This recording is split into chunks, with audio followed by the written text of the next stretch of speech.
as our horse troops have seen them.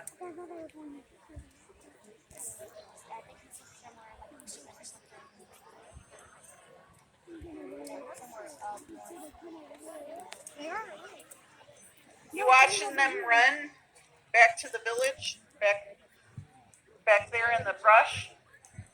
Back when? You hear the drum rolls. That's the advance of the American Army. There's militia in the front.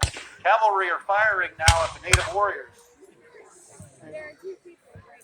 Oh, those are two guns. You'll notice that the village natives are now alerted to the oncoming Americans. This is kind of racist. I just realized. This is racist. You'll see a lot of different uniforms out here in the field today. So you'll want to stop in camps, ask people who they are, what they represent. You can ask them why they chose to represent that. All these reenactors want to talk to you, want to answer your questions, so be curious today. Who can be curious? Raise your hand. Yay. I didn't know.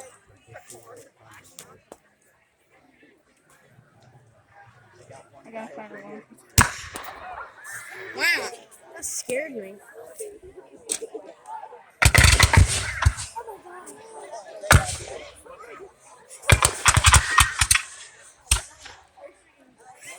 They're shooting at each other. Imagine one of them actually gets shot. These aren't real. But still, will any of them actually get shot? These soldiers that are closest to you here are the U.S. Rifle Regiment, 1st Rifle Regiment. They carry rifles, flintlock rifles. They're very accurate. The U.S. regulars in the center advancing with the drum are carrying muskets. Muskets are smoothbore, but they can fire 3 times faster than the riflemen fire. But they have to be much closer to be effective. What's the advantage of having a rifled barrel? Rifled barrels they're elite troops. They fight more like the Native Americans did. Individually, they can pick out a target and hit it. That's cool. The smoothbore muskets, they volley fire. That's why they stand so close together. They put a lot of musket balls down range. The militia there further back, many of them are carrying rifles that they had from home. You'll notice the sound of the drum, how it has sped up considerably. That tells the soldiers how fast to march, how fast to advance. So the soldiers now have driven the native warriors mostly out of the village. The women, the children, and the old folks now are being caught, captured, and rounded up. The horse troop on the right flank are patrolling the edge to make sure no one attacks or can escape from that direction.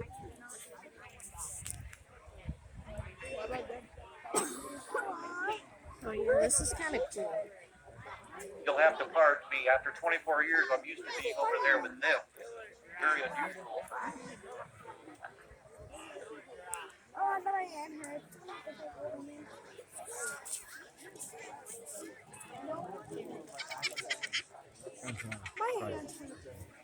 Major, what will happen to the people that they capture? They've captured the village people here, and they're going to take them to the largest log structure. That is a historical fact. They took them to the largest cabin in the village, and they put them in there under guard. The village was destroyed. Their caches of corn. There was the prisoner escape.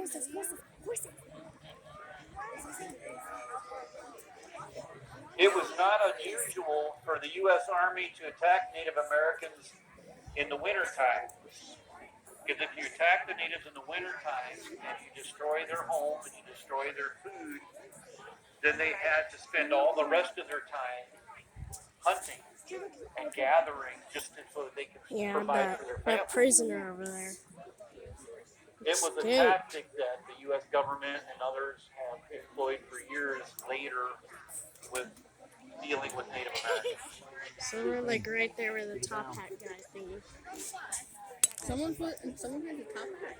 Well, it They're kind of given the looked like command it. now to destroy the village and trample the standing corn. I want to pet a horse. Yes, they're putting them in the big log building. Ah, there was captives that were hiding.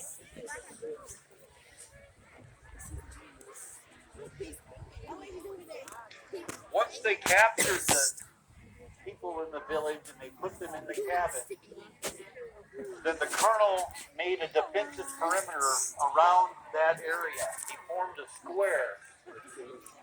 He posted 4 outposts outside of that defensive square around that cabin. And they spent the night right there at the native village. Think about that, how you could guard that if you had people forming a square all around where you were holding them. Nobody could sneak up on them. You were ready at all sides because you had formed a square.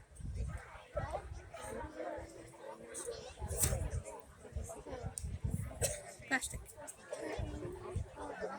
They brought all their horses in from outside where they had dismounted. They brought them all in and had them in the center of that square so they could defend their horses.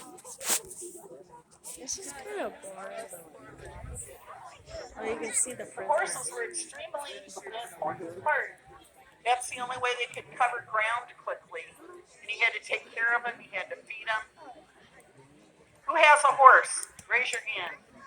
You know how much work that is. I've had a horse.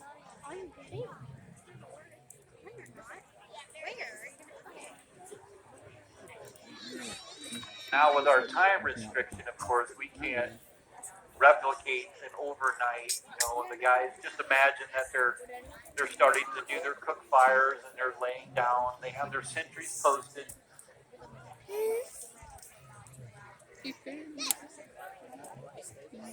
That's the only one I found that was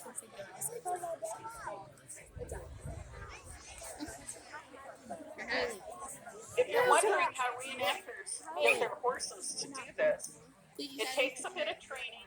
They start out slow with just, the proper saddle and rattling sabers, and then slowly start just clicking things behind their head and then work up to firing. And some horses love doing this. I know, I've had a couple.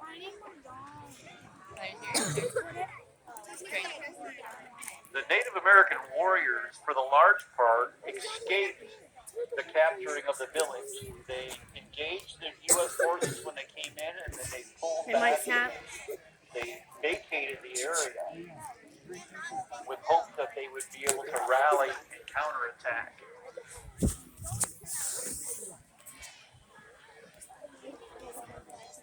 Nature, what are the natives doing by the village?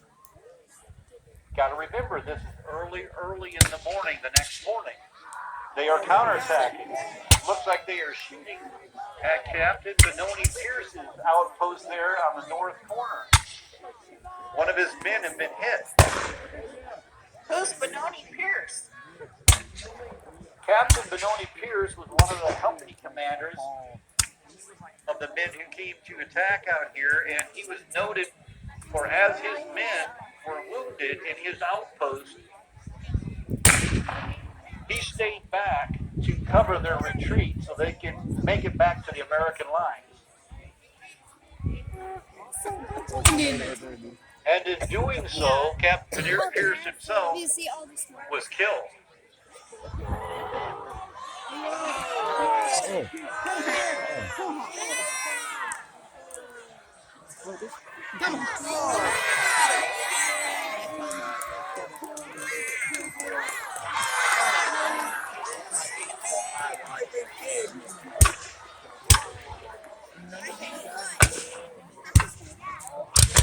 She's not dying.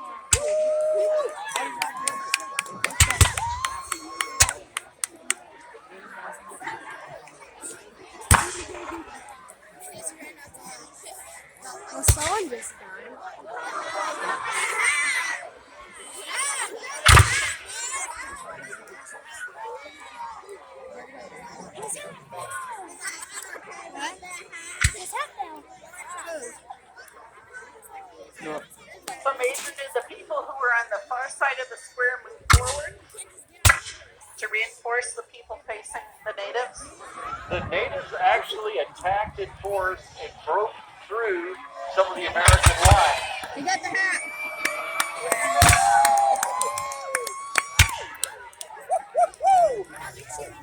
I don't still want to keep you off the phone. What? I don't still want to. Historically, the natives attacked on two sides of the square. The other two sides were left unmolested.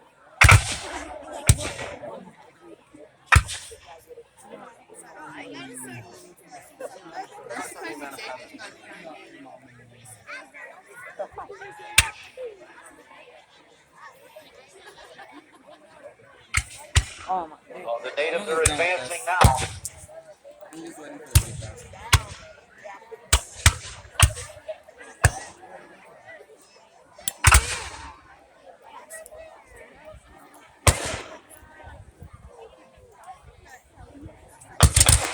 The style of fighting that the Americans are employing is what they used during the Napoleonic period.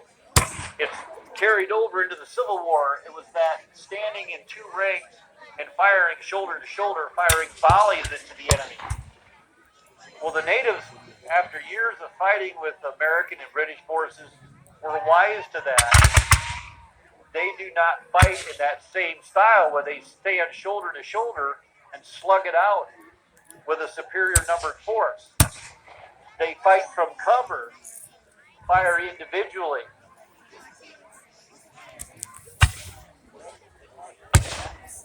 There's some militia advancing on the right flank. As you can see, these natives that are hiding in the brush, it doesn't take very much cover, and they get down and you can't see them.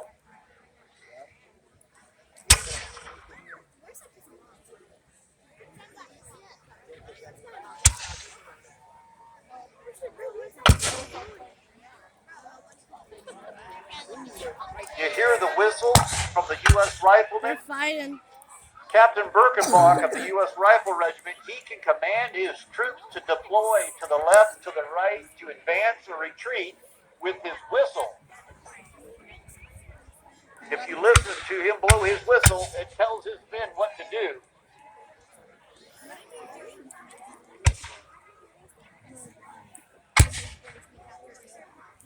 Colonel Bennett now has deployed most of his troops engaged in this battle and is advancing. They have left 2 guards at the log structure to keep the captives inside.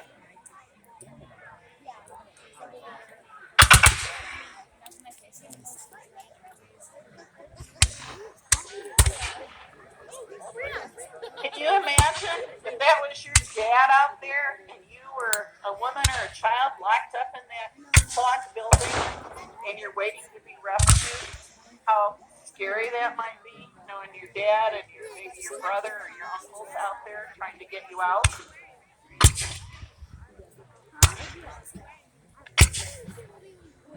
Now the U.S. regulars there, they have the drum roll, and like I said, they dictate what they do by the sound of their drum.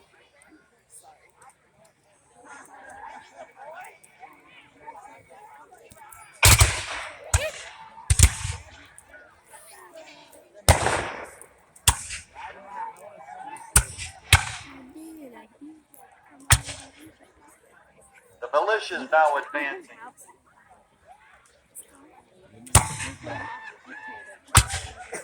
Major, what are militia? How are they different? The militia are volunteers coming from the different states. We have Kentucky volunteers out here in the middle. So they're short-term enlistment. They're not U.S. regulars who sign up for 1 or 2 or 3 years like in the current Army now. The militia is the predecessor to the National Guard. Were these volunteers good at fighting? The volunteers in the Western Theater, the men from Kentucky and Tennessee, Ohio, and Southern Indiana were noted to be very good soldiers.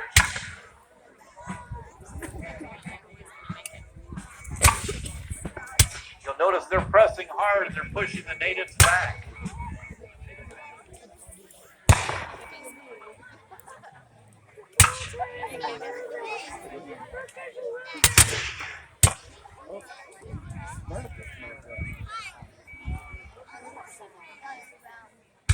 That's the recipe.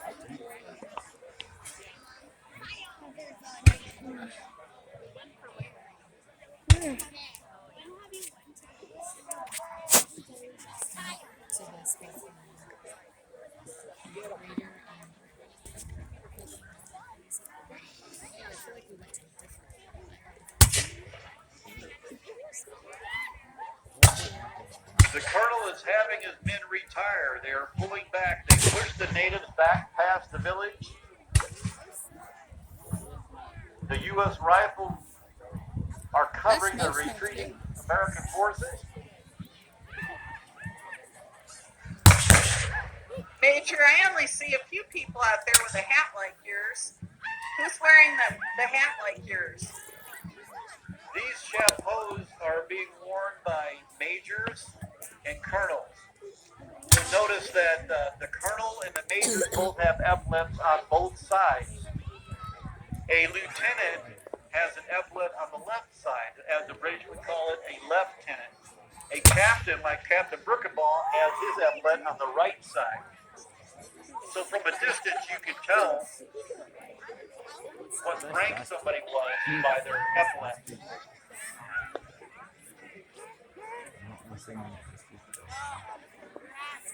Wow. That's nothing. You'll notice now that the Americans have secured their I knew prisoners. his They are name. pulling them out. They're forming a column, and they are marching them off of the field as they cover their retreat.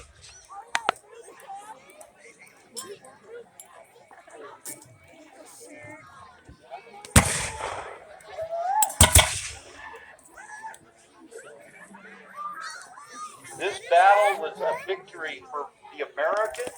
They came and destroyed the village. They did what they had chose to do. They made it so that they could not support warriors from other areas coming here and taking sanctuary and then attacking other places.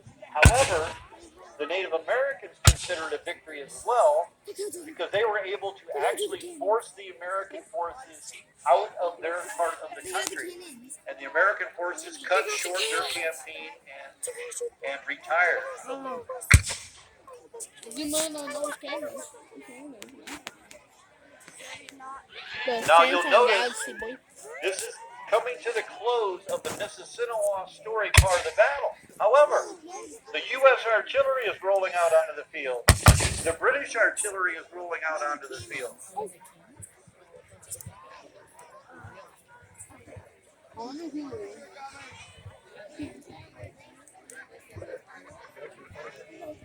It's just dust. Fashion. How long is this supposed to take?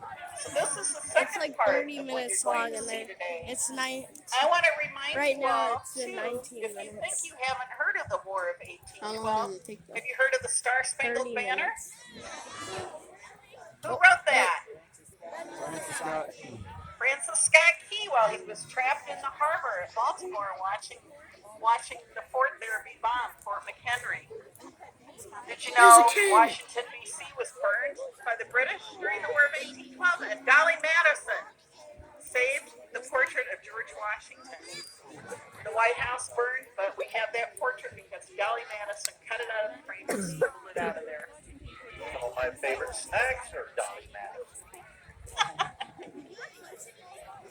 I don't think they had anything to do with her, though.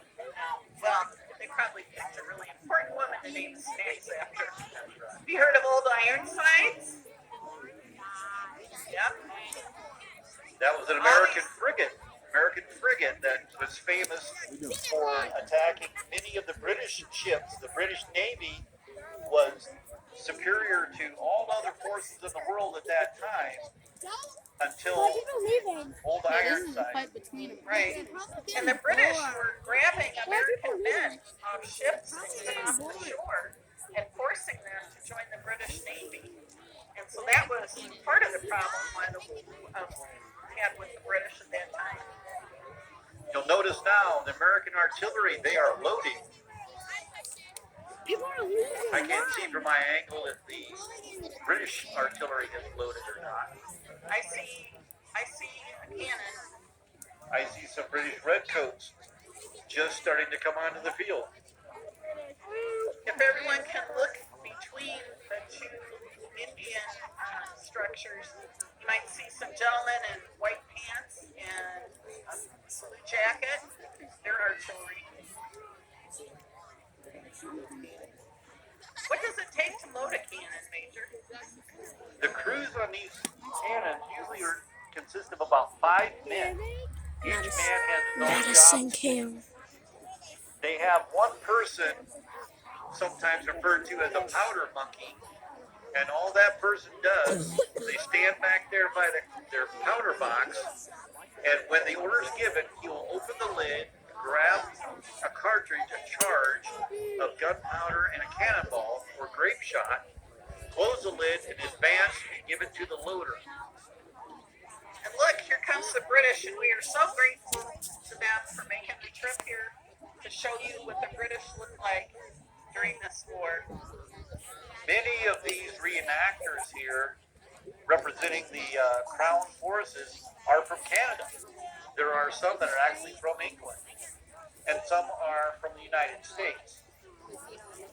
They come a long way to be here today to try and teach you a little Okay, bit about that's it. history. I don't feel like recording this other part.